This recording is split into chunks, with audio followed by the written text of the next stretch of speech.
Accommodation in Belgium. Basically accommodation का मतलब हिंदी में आप सर्च करोगे ना तो उसका मतलब होता है आवास। आवास का यहाँ पर मतलब ये निकल के आता है बेल्जियम ने ऐसे पावर शेयर की वहां पर रहा जा सकता है। मतलब बेल्जियम ने कुछ अलग तरीका अपनाया, वो हम डिस्कस करेंगे।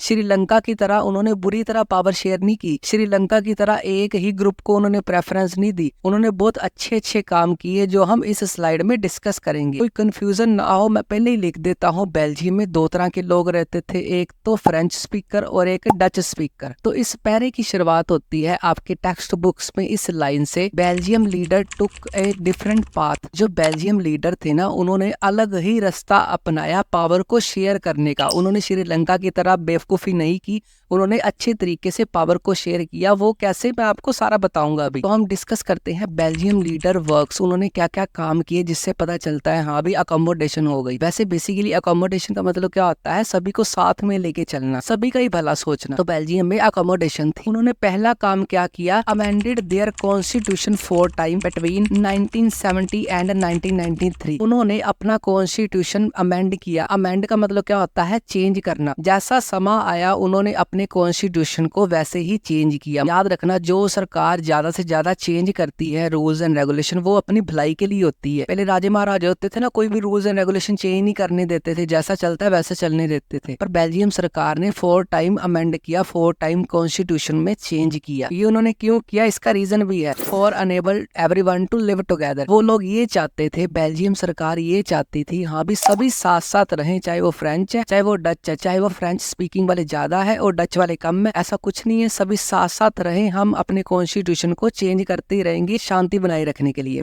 पहला काम उनका समझ आ गया। अगला उन्होंने क्या किया, give more power to state government. हमें पता है आज के समय में भी सेंटर गवर्नमेंट होती है और स्टेट गवर्नमेंट होती है। अब पावर शेयर, पावर कोई मैजिकल पावर नहीं है, पावर क्या है, पॉलिटिकल पावर है। सेंटर गवर्नमेंट के पास अलग पावर होती है, स्टेट गवर्नमेंट के पास अलग पावर होती है। ये सेंटर और स्टेट गवर्नमेंट क्यों बनाई जाती है, ताकि लोगों की प्रॉब्लम्स को जल्दी से जल्दी सॉल्व किया जा सके। तो उन्होंने अगला काम क्या किया, ज्यादा पावर किसको दे दी, स्टेट गवर्नमेंट को दे दी। अभी अगर कोई स्टेट में प्रॉब्लम है ना तो बार बार सेंटर वालों को फोन करके ना ये बोले हाँ अभी हाँ सर हमारे पास ये प्रॉब्लम है, क्या हम सोल्व कर लें।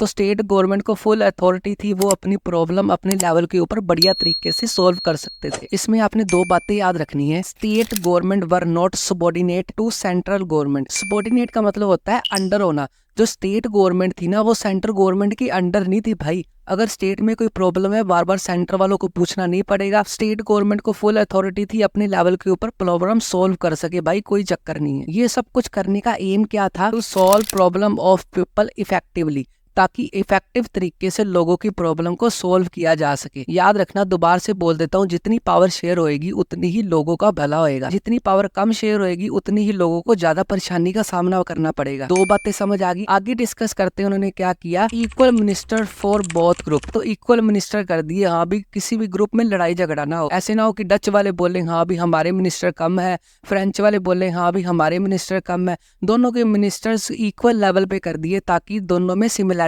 बनी रहे और दोनों ग्रुप्स में कोई भी लड़ाई झगड़ा ना हो। जब भी इक्वालिटी की बात आती है ना तो लड़ाई झगड़े कम होते हैं, इसलिए बेल्जियम सरकार की दिमाग की बेल बजी थी, उन्होंने सही काम किए थे। आई होप ये तीनों के तीनों काम आपको अच्छी तरह समझ आ गए। अगला उन्होंने क्या किया, ये मोस्ट इंपोर्टेंट काम है अगला उनका, फॉर्मेशन ऑफ कम्युनिटी गवर्नमेंट। समझो इस बात को, उस समय सेंटर गवर्नमेंट भी थी और उस समय स्टेट गवर्नमेंट भी थी। सेंटर गवर्नमेंट पूरी बेल्जियम को चलाती थी, स्टेट गवर्नमेंट अपनी अपनी स्टेट को चलाती थी। उन्होंने लोगों की प्रॉब्लम्स को बढ़िया तरीके से सॉल्व करने के लिए एक थर्ड टाइप ऑफ गवर्नमेंट बनाई, जिसका नाम क्या रख दिया उन्होंने, कम्युनिटी गवर्नमेंट। मतलब कुछ पावर सेंटर गवर्नमेंट से ले ली और कुछ पावर स्टेट गवर्नमेंट से लेगी, एक नई टाइप की गवर्नमेंट बनाई जिसका नाम क्या था, कम्युनिटी गवर्नमेंट। अब इसका काम क्या था कम्युनिटी गवर्नमेंट का, solve cultural, educational and language related issues of both group. तो उन्होंने क्या कर दिया, पावर को और डिवाइड कर दिया। और कैसे डिवाइड कर दिया, तीसरी टाइप की गवर्नमेंट बना दी जो लोगों की प्रॉब्लम नीचे लेवल के ऊपर सॉल्व करती थी, जिसमें लैंग्वेज के रिलेटेड अगर किसी को कोई प्रॉब्लम है वहां पर जाएगा, कम्युनिटी गवर्नमेंट में सॉल्व कर देगी। किसी को कल्चर से रिलेटेड कोई भी प्रॉब्लम है या कोई इशू आ गया या कोई लड़ाई झगड़े है उसकी सॉल्व कर देगी, या एजुकेशन पॉलिसीज के रिलेटेड किसी को भी डाउट है तो वो कम्युनिटी गवर्नमेंट जाके सॉल्व करवा सकता था रूट लेवल के ऊपर। मतलब मतलब उन्होंने पावर को बढ़िया तरीके से शेयर कर दिया था। ये क्वेश्चन अगर आएगा तो फुल फ्लैज आएगा अकोमोडेशन इन बेल्जियम, तो सारी हेडिंग्स बना के बढ़िया तरीके से लिख दोगे।